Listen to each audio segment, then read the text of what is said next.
নমস্কার সবাইকে, রান্নাবাটি চ্যানেলটিতে আপনাদের সকলকে স্বাগত জানাই। আজ আমি বানাবো একটু অন্যরকম একটা রেসিপি। এটা আমার আর আমার বরের ভীষণ পছন্দের একটা পদ। আমি এটার নাম দিয়েছি মুরগির ছাল ভাজা। আপনারা নিজেদের মতো নাম দিয়ে দেবেন। ছালটাকে আমি ছোট ছোট টুকরো করে কেটে নিয়েছি এবং ভালোভাবে পরিষ্কার করে নিয়েছি। এখানে প্রায় 100 থেকে 150 গ্রামের মতো ছাল আছে। আমি ওজন করিনি, আমি নিজের আন্দাজ মতো পরিমাণটা বললাম।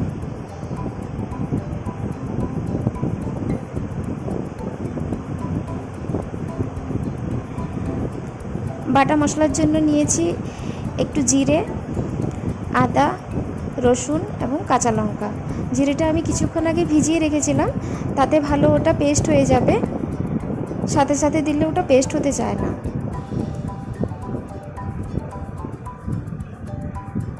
আর নিয়েছি বেশি কিছু মশলা, হলুদ গুঁড়ো, জিরে গুঁড়ো, লঙ্কা গুঁড়ো, ধনে গুঁড়ো আর স্বাদ মতো নুন, গোলমরিচ গুঁড়ো একটু দিয়েছি, এতে একটু স্পাইসিনেসটা বেশি আসবে।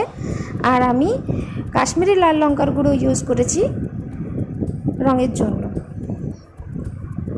মিক্সিতে মশলাটা ভালো করে বেটে নেব। একে একে দিয়ে দেবো আদা, রসুন, কাঁচা লঙ্কা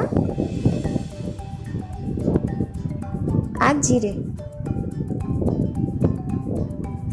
এখানে আমি 1.5 চামচ মতো নিয়েছি, 1.5 চা চামচ মতো নিয়েছি এবং ভিজিয়ে রেখেছিলাম।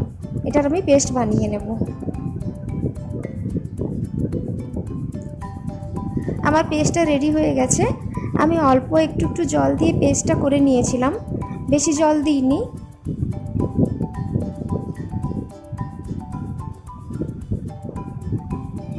এরপর কড়াইতে 2 চামচ মতো তেল দিয়েছি, দিয়ে দেবো পেঁয়াজটা। অল্প একটু পেঁয়াজ দিয়েছি, বাটাতে আমি পেঁয়াজটা স্কিপ করেছি বাটা মশলায়। বেশি পেঁয়াজ দিলে খেতে মিষ্টি হয়। আর এই ছাল ভাজাটা আমি একটু ঝালঝালি পছন্দ করি। পেঁয়াজটা আমি লাল লাল করে ভেজে নেব।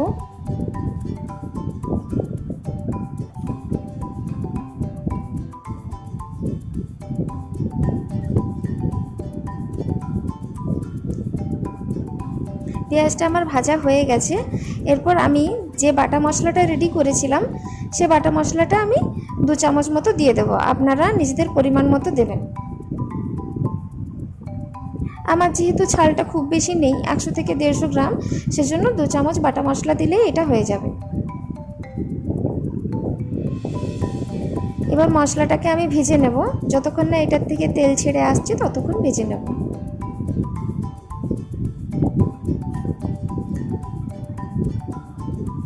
মশলাটা প্রায় ভাজা হয়ে গেছে। এরপর এতে আমি আগে ছালটা অ্যাড করব।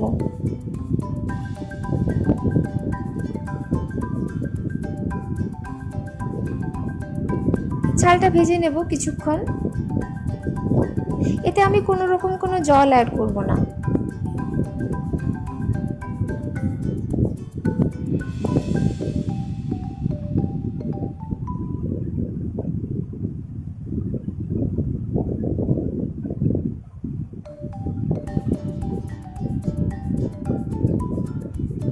এরপর আমি এতে দেব যে গুঁড়ো মশলাগুলো নিয়েছিলাম, সেগুলো দিয়ে দেব, দিয়ে ভালো করে ভেজে নেব।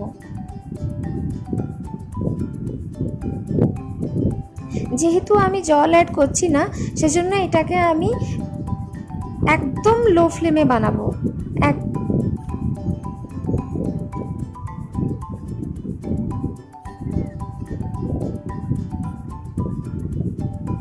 ভালো করে ভেজে নেব। নুনটা দিয়েছি তো, ছালটার থেকে জল অল্প অল্প করে বেরিয়েই আসবে।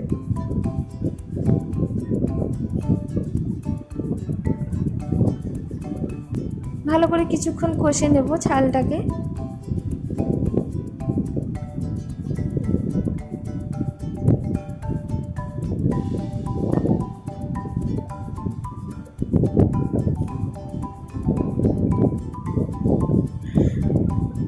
ছালটা কিছুক্ষণ ভাজার পরে এইরকম তেল ছেড়ে আসবে।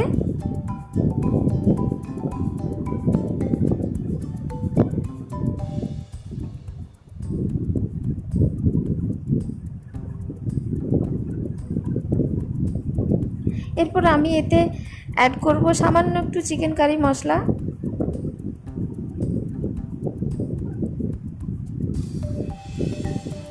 নেড়ে নেব ভালো করে। তারপর এটাকে আমি ঢাকা চাপা দিয়ে ভাজবো। ততক্ষণ ভাজবো যতক্ষণ না এটা ভালোভাবে সেদ্ধ হয়ে যায়।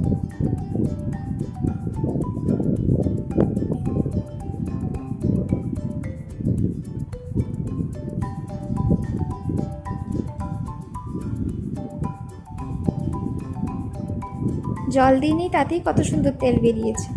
এরপর আমি এটাকে ঢাকা দিয়ে দেবো। কিছুক্ষণ পর ঢাকাটা খুলে আমি আরেকবার নেড়ে নেব। দেখুন কি সুন্দর তেল বেরিয়েছে। এটা আরও 1-2 বার আমি ঢাকা চাপা দিয়ে ভেজে নেব,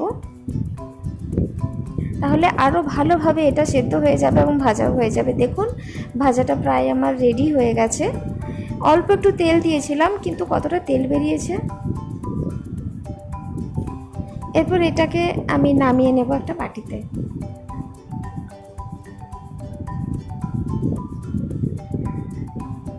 আমার ছাল ভাজাটা রেডি হয়ে গেছে।